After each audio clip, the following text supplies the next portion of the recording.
Abhishek Singhal from Macquarie Capital Securities joins us to speak about his thoughts, what's happening across the pharma space. And Abhishek, I reckon, good morning, of course. Firstly, thanks so much for joining us here on ET Now.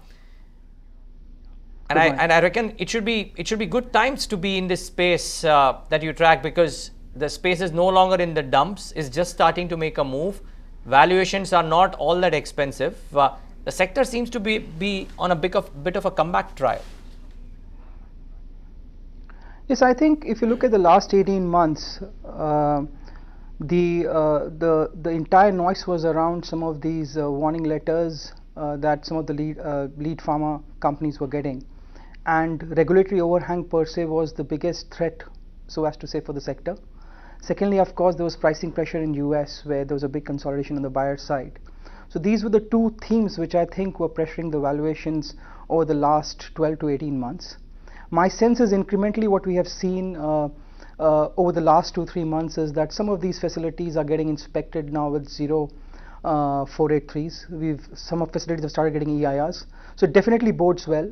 If you look forward in the next 12 to 18 months, my sense is that a lot of these pharma companies would have put their act together to kind of get the regulatory issues streamlined, and then potentially the growth story should play out.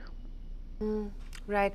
So just trying to analyze, Abhishek, what does it really mean, life nowadays, for individual pharma companies? And for instance, Wockhardt yesterday, what did you make of the announcements that came in, EIR with the observations for Waluj as well as Chikalthana, and how does this change life for Wockhardt now?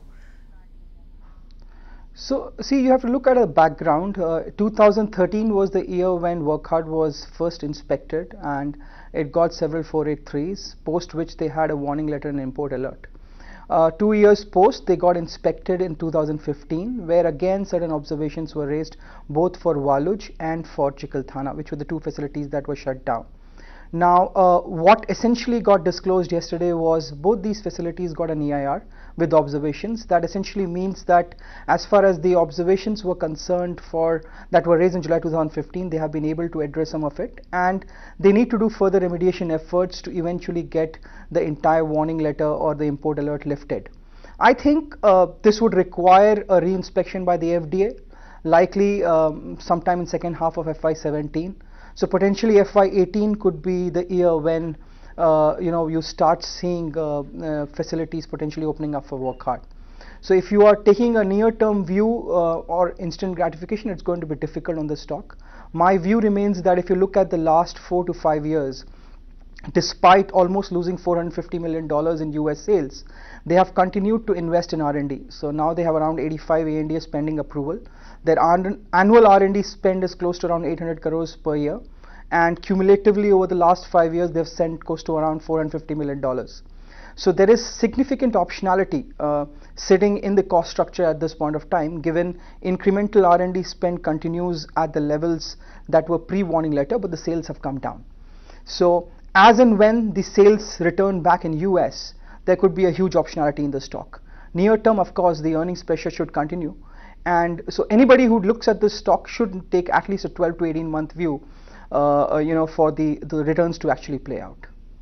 What is it that you're assuming now of Sun Pharma and Cadila, because they too have had issues with their plants? So as far as Cadila and Sun Pharma are concerned, they got a warning letter late 2015, and Cadila recently announced that again the EIR that was outstanding has been closed.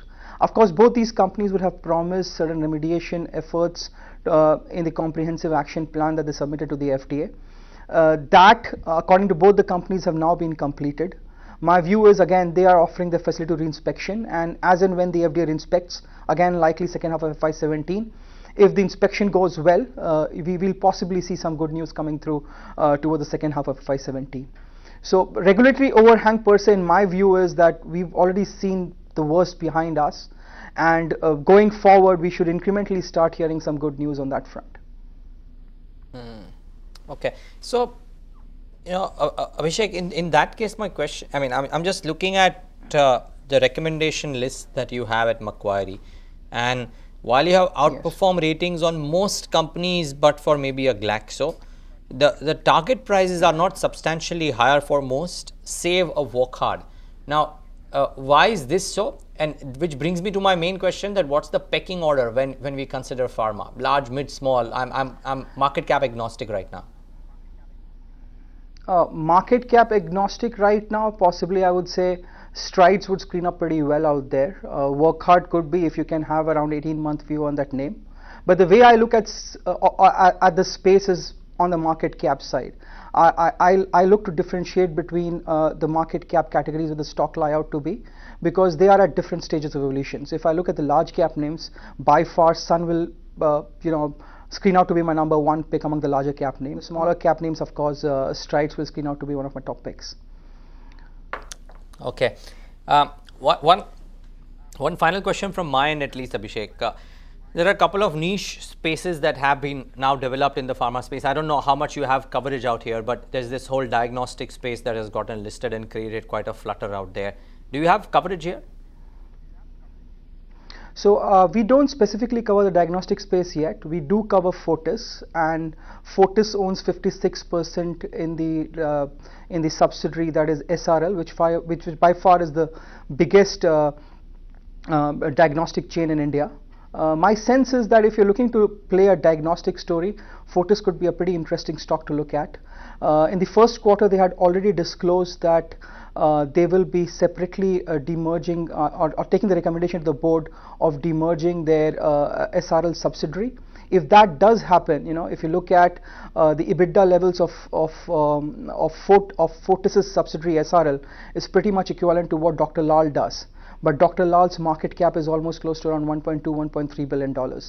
As and when the subsidiary gets delisted, not delisted, separately merged, the valuations of that subsidiary standalone could itself account to almost like 70 rupees per share for Fortis.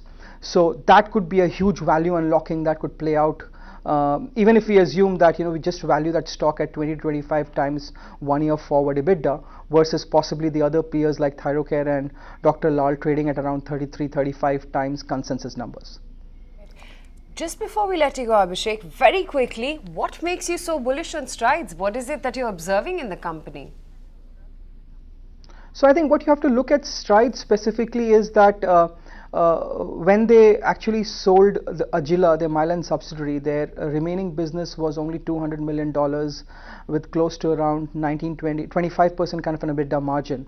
Post that, they've gone about doing several acquisitions, and as we see things in FY17, their combined sales will be close to around 4,500 crores. Their margins brought down to around 18-19% because of these mergers that have played out. My sense is if I take a 2 to 3 year outlook, the chances of they taking their margins towards the corporate average of 25% remain significantly higher. So even if they can grow their top line at say a mid-teen kind of a level, the expanding margins would lead to earnings growing at far stronger growth rate. So the stock today trades at high teen multiples. I think this could be a very interesting stock to look from a 3-year perspective. Abhishek, it was really a pleasure talking to you today. Thanks so much for taking the time out, and look forward to have you more often on this forum. Thank you very much. Thank you. Bye-bye. Find us on Facebook at facebook.com/ETNow, and don't forget to click the like button. You can also follow us on Twitter at ETNowLive. To stay updated with all our programming, hit the subscribe button on our YouTube channel by logging on to youtube.com/user/ETNow.